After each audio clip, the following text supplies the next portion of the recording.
Welcome back to the Deep Dive. Today we're cracking open a really dense piece of work, the philosophical novella, The Atlas Edict. And this one is less of a typical analysis and more like a triage of an existential crisis in real time. Yeah. The sources we have, they just drop you right in the middle of it. Exactly. The ethical rules have already been broken, and we're here to understand the fallout. Our mission really is to trace this intense 10-day consultation between two key figures. You have the author, who's this philosopher, a witness. And then you have the benefactor, the man with immense power, immense wealth, who actually financed the research that, triggers this whole catastrophe. Right. And we want to dissect that moment, that pivot, where the benefactor decides on, a unilateral moral termination of the whole project. And how all of that fear, all of that analysis gets synthesized into what becomes the code of caution. You really have to read this material as a pure philosophical parable. I mean, it uses warp drive technology, WDT, as this kind of crucible. To test one single terrifying idea. Can humanity ever be trusted with power that outstrips its ability to not destroy itself? The whole tension is built around that collision of speed, the speed of discovery, and, wisdom. And that's the hook, isn't it? This isn't just a story about spaceships. This is a deep dive into why moving too fast, technologically, can be the direct enemy of wisdom. Mm-hmm. We're looking at why, when you're faced with ultimate power, maybe the ultimate act of character is just saying no, the capacity to refuse. You force restraint on yourself. Okay, so let's start at the beginning. The moment everything changes, it happens with a terrifying speed. We have this crystalline obelisk, right? Yep. The one they pulled out of the Mariana Trench years ago. It had been sitting there being studied, totally silent, and then, bam, that silence is broken. An intrusion. A huge one. The obelisk suddenly receives this massive, unexplained, and totally unsolicited data dump. And they track the source. They do. It comes from a celestial object they named 3I Atlas. The sources call it an interstellar comet, but that word doesn't really fit. Why not? Because it's moving at 40 miles a second. 40 miles a second. Yeah. I mean, that's a speed that suggests engineering, intent, not just some random rock hurtling through space. That speed alone is a huge red flag. It's like a delivery system. It is. But the real shock, the thing that just shatters everything, is the volume and the content of that delivery. Right. The AI, EOS, it can only get a partial decryption. Just enough to confirm the topic is warp drive technology. Yeah. But the sheer size of it. Yeah. We're talking about 3 petabytes of data. 3 petabytes. And the text puts that in perspective. It says that it's more information than humanity has ever produced in its entire history. Wow. Okay. So you get the entire digital library of humankind and then some all at once. Instantly. And that volume, you have to think, it's designed to overwhelm. It's designed to make any kind of centralized control impossible. So the immediate result isn't a breakthrough. It's not a party. No, it's an institutional implosion. Total chaos. Because it confirms their single worst fear.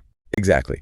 The Kael'Nyrin, this advanced civilization that built the obelisk, they had a rule, a first-order principle, or FOP. Non-interference. And this data dump is definitive proof that a rogue faction within their civilization broke that rule. The principle failed. And that knowledge it detonates inside the human consortium that's studying the obelisk. It throws them straight into psychological hostility and infighting. Can we just pause on that for a second? I mean, that's the most crushing part, isn't it? The benefactors team, they're studying this advanced civilization's rules for containment. And the very reason they have the object to study is because those rules already failed. It's a paradox of learning, yeah. The benefactor realizes the Kael'Nyrin's rule wasn't some universal resolved ethical law. He calls it an unresolved fracture. So the data dump is proof that even a civilization that's a Kardashev type 3? Type 3, yeah. Even they can suffer from internal moral failure. And if they can't hold the line, then the idea that humanity at type 0.7 could possibly manage it becomes instantly absurd. And that realization that it's a universal failure, not just a human one, that's the real catalyst for what the benefactor does next. So you have this cosmic breach, the data dump from 3I Atlas. And at the exact same time, you get a human breach. The source, this person inside the consortium who leaked to the author for his first book. Does it again. Sends a second encrypted USB drive. The timing is just perfect, narratively. The author gets this drive. It's full of logs about the chaos, the infighting inside the consortium. And he gets it the night before the benefactor calls him. He knows immediately what it is. The source calls it an explicit invitation to publish a further breach. So he has this instant dilemma. Do I go public with this chaos? or do I sit on it? And right then, the phone rings. And it's the benefactor. Okay. The man who, until this point, was just a name in the author's first book, Our Children of Starlight. The silent, untouchable money behind it all. And he just comes right out and says it. A terrible thing has happened. Yeah, but it's the other thing he says right at the top that's so important. The boundaries he sets. Yes. He says very clearly, I do not need psychiatric advice. Which is so crucial. Why do you think he leads with that? Because he's defining the terms of the engagement immediately. He's saying, I don't see myself as sick or broken or needing forgiveness. Right. I see myself as an executive facing an impossible problem. Exactly. He needs a philosophical sounding board. He needs someone to help him sharpen his logic for this catastrophic decision he's contemplating. He's not looking for a cure. He's looking for, I think, validation of a terminal diagnosis for humanity's readiness. And the logistics of the invitation are just, they're bizarre. Totally bizarre. It's theatrical. A Rolls-Royce Phantom shows up at 2 a.m., a private jet to somewhere near the UAE, arriving on a Monday evening. It feels like a test. It is a test, and you see it in the author's own thoughts. He's paranoid. He's thinking, is somebody planning a hit on me? But he goes. He goes, because of curiosity, professional ethics, and I think just a fascination with the sheer madness of it all. This whole weird journey is meant to establish that for the next 10 days, the normal rules of life do not apply. Which clears the ground for the extreme reckoning that's about to happen. So when they finally meet in this secure complex, the dynamic shifts immediately. The benefactor lays out his reasoning. He needs a sounding board, and crucially, it has to be a mind that hasn't been corrupted by proximity to power. That's why he chose the author. And then he burns his own ships right there on the shore. He makes the confession. I was the ghost. I was the ghost. He admits he was the one who initiated the very first leak to governments, the one that the author's first book was based on. So he's not just bringing the author in for advice. He's bringing him in because they are now morally entangled. It establishes shared culpability. That's the key. The benefactor made the first breach by leaking to governments. The author made the second by publishing the truth. And the author says as much, right? He says, look, I admit that my book was a breach. We seem to be in the same boat. I'm de facto guilty as well. And that admission is so vital because it levels the playing field. The benefactor can't pretend to be some innocent moral authority here. They're just two compromised guys looking at the mess they both helped make. Which allows for the honesty that follows. But the author, he's very quick to reestablish those boundaries we talked about. Oh, yeah. He's acutely aware of his role. He's not a therapist. He says it explicitly. He is not your advisor, and he is definitely not a judge. His only job is to reflect the mirror back at the benefactor. And we can't overstate how important that is, especially given the instructions for this deep dive. The author is not there to offer policy recommendations. He's not giving psychological advice or medical guidance. Right. He's there purely to make sure the benefactor's decision-making process is philosophically sound, that it's rigorous, and not just, an emotional reaction. He's guarding the integrity of the process. He is. It keeps the whole thing as an ethical inquiry, not a psychiatric session. If the benefactor is the one making the law, the author is acting as the peer reviewer of his conscience. Okay, so let's dig into that relationship a bit more, because as you said, it dictates the entire outcome. The sources are crystal clear. The author knows nothing about the tech. Zero. No expertise on the obelisk, on WDT, quantum AI, none of it. His value is entirely in his capacity for philosophical observation and his knowledge of ethical principles. So he's not treating the benefactor for hubris or anxiety. No, he's challenging his moral architecture. He's a stress test for the benefactor's logic. The benefactor holds all the power, and he needs this objective, detached mind to sharpen what is essentially a terminal analysis of humanity's readiness. And that defines the power structure for these 10 days. The benefactor is the one with the authority, the one who makes the final call. Right. The author, by refusing to give any kind of clinical advice, ensures that all the moral risk, all the burden, stays right where it belongs, on the benefactor's shoulders. So you have this high-stakes dynamic. The executive power is with the benefactor. And the philosophical lens is provided by the author. It allows for what the book calls an honest self-assessment. But why is that distinction, the philosophical challenge versus psychiatric advice, so critical in this specific story? Because I think psychiatric advice implies that the problem is with the individual, that the benefactor is flawed and can be fixed. Ah, okay. But a philosophical inquiry implies the problem is with the species, that the solution has to be structural. If the benefactor were just, I don't know, arrogant or depressed, maybe therapy could help. But that's not his argument. No. His argument is that humanity, as a collective, fundamentally lacks the character to handle this kind of power. So the problem is systemic. And if it's systemic, then his choice, destruction, and restraint becomes an ethical imperative, not a symptom of his own madness. And the author's role is to validate that it's a systemic crisis, not a personal one. Exactly. Which leads us right to the core philosophical tension he's wrestling with. Which the author boils down into a single, really memorable equation. It's so simple and so powerful. Knowledge is power. Power minus restraint equals chaos plus abuse. It's like a mathematical formula for morality. And it comes directly from the benefactor's own fear, which is simply that power is arriving faster than wisdom. He sees us as a species that has always picked capacity over character. He has that great line that we've behaved as if giving everyone an engine is the same as teaching everyone to drive. We have the tech to go faster and faster, but we don't have the collective ethical infrastructure, the road rules, the traffic lights, the brakes to manage that speed. But I have to push back on that a little. Is that always a bad thing? Yeah. Sometimes doesn't a bit of chaos and abuse of power lead to a necessary change, a restructuring? That's the debate, right? And the benefactor's answer is that yes, maybe for localized problems, but with WDT, with existential risk, we're in a totally different category of consequence now. He uses the splitting of the atom as a parallel. He calls it a darker, earlier version of the same pattern. So let's break that down. Atomic physics, as a science, was a huge triumph. But the application, the bomb, it just remade the world. How did that change the concept of restraint? Well, before the bomb existed, restraint was a principle. It was a moral idea, a rejection of total annihilation. But once the weapon was built and used, Restraint stopped being a virtue and became a doctrine. It became a strategy based on fear, mutually assured destruction. right? So power, once you unleash it, it instantly redefines what normal is. And it forces all future generations to live inside a structure of fear that they never agreed to.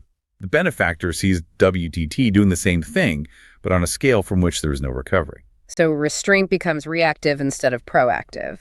And that reactive position, when you're talking about WDT, is what he believes guarantees our extinction. And this fear isn't just a feeling. It's backed up by humanity's entire historical record, which the sources call the readiness gap. The readiness gap, defined as that dangerous period between when we get a transformative power and when we finally develop the social and ethical rules to contain it.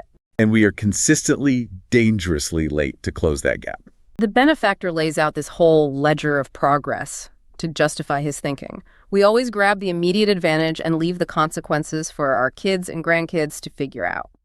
Let's go way back. The Neolithic Revolution. The power was farming, agricultural surplus, the ability to create dense populations. But the failure was sociological and biological.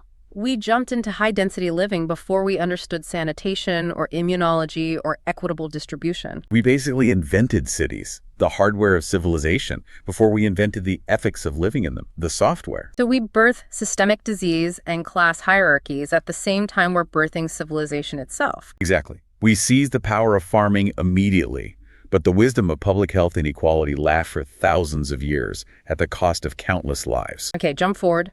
The information revolution. Gutenberg Press, around 1440. The power there was obvious, democratizing information, breaking the monopoly that the church and state had on knowledge. But the result wasn't some immediate universal enlightenment. Far from it. Society didn't have critical literacy. People were suddenly flooded with competing ideas and couldn't sort through them. So the explosion of information led directly to polarization. Theological fracture, and then catastrophic, real-world violence. The peak of which was the 30 Years' War. A cataclysm basically rooted in different interpretations of newly available text. We invented the information accelerator, the printing press, centuries before we invented the breaks like the scientific method, journalistic ethics, critical thinking. And the price for that gap was paid in blood. Then you get the Industrial Revolution. And here, the failure is more conceptual. It's a failure of accounting. The power is harnessing fossil fuels, massive amounts of chemical energy. But the failure was treating the planet's atmosphere as an infinite sink for waste. The immediate economic gains were internalized, but the long-term ecological debt was externalized, valued at zero. We scaled the engine exponentially without ever designing the exhaust filter. And now we're paying that bill, globally. Which brings us to the nuclear age. This one represents the ultimate failure. political lag. Humanity gets the power of a star, the literal capacity for self-annihilation.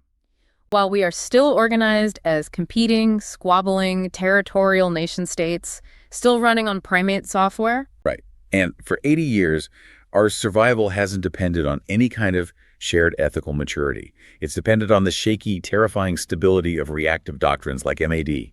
So the historical record is just. It's a devastating indictment.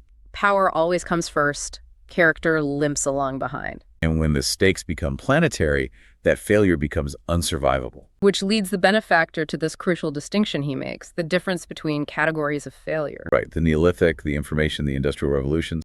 He classifies those failures, however awful, as localized tragedy. Meaning they were recoverable. The species was resilient enough to absorb the damage and learn, however slowly. But then you get to the nuclear age and now the cognitive revolution with AI, that introduces existential risk. The non-recoverable category. Where the cost of learning isn't just tragedy anymore.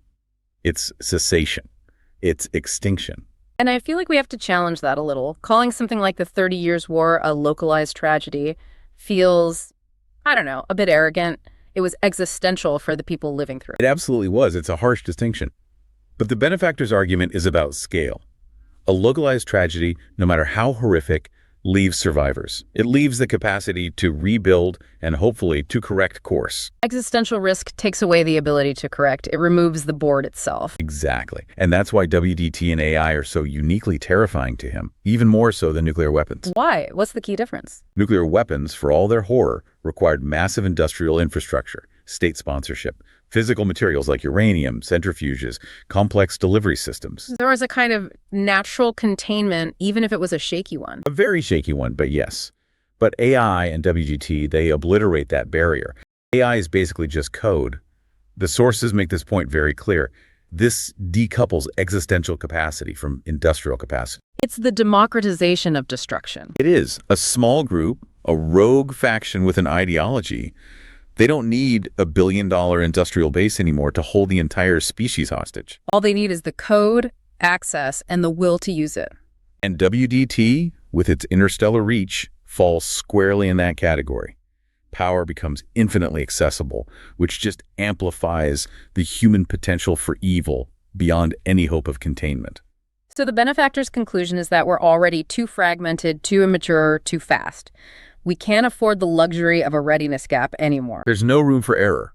We have to be perfect on the first try with this stuff. And history shows that perfection is, well, it's impossible for us. So the only ethical choice is to slam on the brakes. Preemptive, absolute restraint. And what's driving this isn't just human history. The most immediate, the most terrifying piece of evidence for him is the failure of the superior civilization. The Kael'Nyrin themselves. That's the nightmare at the heart of it all. It's laid out in Chapter 8. The benefactor, the whole consortium, they'd been clinging to this idea that the Kael'Nyrin's first-order principle was infallible. They never really accepted that the Kael'Nyrin might have been uncertain themselves, that their great law was just an unresolved fracture in their own society. They saw the obelisk as a gift of knowledge. But it wasn't. It was evidence of a catastrophic civil war. The data dump from 3i Atlas was the proof. It proved that even a Kardashev Type 3 civilization with godlike power and wisdom could fracture. It could produce interventionists willing to break their own most sacred rules. And that realization is just crushing for the benefactor. He realizes the obelisk wasn't a gift. It was, quote, a warning enveloped in a breach. It showed that technology gives you no immunity to moral failure. Which leads to his most critical conclusion. If the Kael'Nyrin can fracture, then humanity, barely at Type B0.7, will certainly fracture under the same pressure. It's inevitable. So the only way to stop a human rogue faction from using WDT is to make sure WDT doesn't exist, to eliminate the power source itself. The fracture, the infighting, it's a universal constant, not a uniquely human flaw. And he has a very personal example of this. His own failure of control. His nephew. Right. This story is so telling. His nephew, who's a privileged member of the team, does something unauthorized and causes this huge EMP blast. Costs the project 100 million rials. A massive internal disaster caused by carelessness and arrogance. You know, what's the consequence? A final written warning, because he's a family. The benefactor chose loyalty over discipline, and in doing so, he undermined the entire structure. He sent a message that rules don't apply to everyone. And the nephew. He's also the source. Yes. He's the one who gave the author the first USB drive. The second one. The benefactor's own failure of personal discipline enabled the very breaches he was trying to prevent. It just dismantles his whole illusion of control. Completely. He thought he could manage all these competing factions, that he could harvest their insights without absorbing their madness. But his own arrogance, his own sentimentality just let the rot spread. He realizes that if he can't even stop a petty, costly breach from his own family member, how on earth could he ever hope to contain a technology with existential stakes? And that personal failure is what mandates the impersonal, rigid structure of the Code of Caution? The Code of Caution doesn't come from a place of success. It comes from the wreckage of failure. The Kael'Nyrin's failure, the Consortium's failure, and his own personal failure. It's framed as a blueprint to prevent rogue factions from ever emerging in the first place. And it's so important to remember, he drafts this code independently. This isn't a collaboration with the author. Right. The author's job was to provide the philosophical reasoning that led to the decision to abandon the project. The code is the benefactor's final unilateral act, his penance. And it's built on what he calls the first duties. The first one is intellectual honesty. You have to look directly at the risk of extinction and call it what it is. No sugarcoating. The second is mandatory slow motion. This is a rejection of our basic human instinct for speed and urgency. The code insists that slowing down, decelerating, is the only moral choice. He says our timescale is fundamentally wrong for existential physics. We're rushing toward a finish line without checking for flaws in the track. And the third duty is the hardest, psychologically, the acceptance of isolation. If you're going to enforce this kind of restraint, you have to be willing to act when the threat is still invisible to almost everyone else. Your preventative action is going to look irrational. It might even look tyrannical to people living in a comfortable present. And it's a direct counter to what he calls the seduction of righteousness, the Messiah complex. He points out that the Kael'Nyrin interventionists, the rogue faction, they also thought they were doing the right thing. They thought they were the heroes. And that self-righteous belief, with no humility, is what made them so dangerous. The COC demands leaders who are willing to be seen as a wrong today to ensure there's a tomorrow. So once he's established that philosophical foundation, the code lays out its actual mechanisms, starting with defining what it is they need to restrain. Right. And the central legal idea here is the classification of any technology that exceeds Kardashev Type 1 power thresholds, or that gives us interstellar capability. As a weapon of ambition. And let's just quickly define that. A Kardashev Type 1 civilization can harness all the energy available on its home planet, all of it, all the solar energy that hits the surface. We're talking planetary scale control. And the code draws the line before we even get there. Way before. And the core restriction is in Article 1, the principle of preemptive humility. Research is immediately shut down. It's restricted to theoretical modeling only. No funding, no materials, no active work until a very specific, very distant date. January 1st, 2175. And that date is so important. It's a mandatory multi-generational pause. It pushes the decision so far into the future that it's beyond the lifespan of anyone alive now. It's an institutionalized admission that our timescale is just wrong for this kind of physics. Only an extreme delay gives our ethical systems a chance to catch up. He's basically forcing future generations to inherit a choice, not a preordained catastrophe. Which brings us to how the code deals with secrecy and factions. The very things that destroyed the benefactor's own consortium. That's Article 2, the mandate of unified consent. This article says no single entity, not a country, not a corporation, not a consortium, can unilaterally research or deploy a weapon of ambition. Deployment requires public ratification, and not by governments, but by globally representative ethical bodies. It's a direct firewall against the chaos he lived through. It is. The code says secrecy in matters of existential consequence breeds the very ideological divisions that have destroyed predecessor civilizations. Transparency isn't a bonus feature. It's the primary defense against catastrophe. And then there's Article 4, the burden of demonstrated readiness. This is the real check on human arrogance. This is where you have to prove not just that you can build it, but that you should build it. That we, as a species, are ready. And the requirements they're almost impossible to meet. Which is the entire point. Proposers have to provide evidence that the consequences are understood across multiple generations, across whole ecosystems. They have to prove we have the cultural and institutional maturity to handle the risk. And the toughest one. They have to prove that no significant portion of humanity is left uninformed about the full implications. Which, given the complexity of something like WDT, basically guarantees this mandatory slow motion.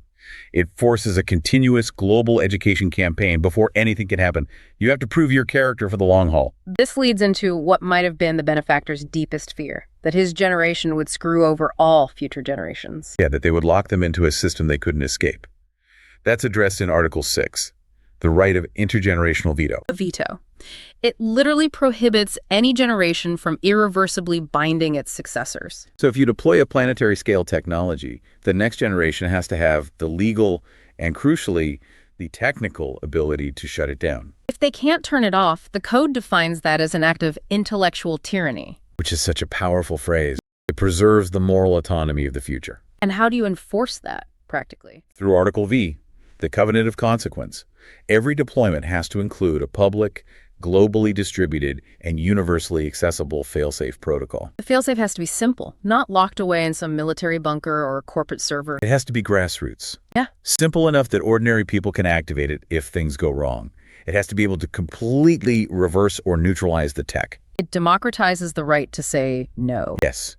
It empowers the intergenerational veto. The benefactor is essentially saying, if you're going to invent the engine of the apocalypse, you are also required to invent the universal emergency brake, and you have to give everyone a key. The sheer difficulty of designing that failsafe might be the biggest restraint in the whole code. And that brings us to the final pillar, which is maybe the most psychologically brilliant part of the whole thing. Article 8, the memorial obligation. This one shifts our entire cultural focus away from celebrating success and toward acknowledging the certainty of failure. Every institution involved in this kind of research has to build and maintain permanent public memorials. But they're not monuments to our own genius. No. They are memorials to the civilizations, like the Kael'Nyrin, that got this far, that achieved great power, and then failed to survive their own ambition. It's designed to be a necessary trauma, right at the heart of progress. The benefactor knows we have historical amnesia, that we're addicted to stories of triumph. So this forces future generations to constantly think about not the potential reward, but the guaranteed annihilation of those who went before them. It's the ultimate psychological break. It makes sure that hubris never goes unchallenged. Every decision has to be made in the shadow of that failure. And that's the final irony, isn't it? A man who once had absolute power uses his final act to institutionalize absolute humility, to force the species to constantly confront its own unreliability. So let's bring it all together. The crisis is resolved, but not with a scientific fix. It's solved by a profound act of moral refusal. The benefactor chooses restraint. He dissolves the consortium, has the WDT data wiped, and puts the obelisk back into stasis. It's an irreversible moral termination. And the author fulfills his duty, not as an advisor, not as a therapist, but as the philosophical witness. He provided the rigor for the benefactor's honest self-assessment. Right. He made sure the decision was an ethical imperative, not just a psychological breakdown. The benefactor then drafts the code on his own and mandates its publication. His legacy isn't the tech, it's the wisdom to refuse the tech. This whole deep dive really forces you to look at a paradox at the heart of how we think about progress. We celebrate discovery, the inventor, the person who leaps into the unknown. But what if the true measure of a civilization's worth isn't its capacity to invent, but its character to profoundly and institutionally say no? The benefactor made a choice that future generations might see as tyrannical, right? He destroyed knowledge to enforce a moral code. But given that clear, consistent historical pattern of the readiness gap, that power always outpaces wisdom. If you had that final authority, would you have preserved the knowledge of WDT and bet on us maturing in the future? Or would you have destroyed it completely, like he did, to enforce that restraint and make sure the cost of learning doesn't become infinite? That's the question. The Atlas Edict just leaves burning. And it is a tough one. Thank you for joining us on this deep dive. We encourage you to continue your own exploration of these crucial ethical fault lines. We'll see you next time.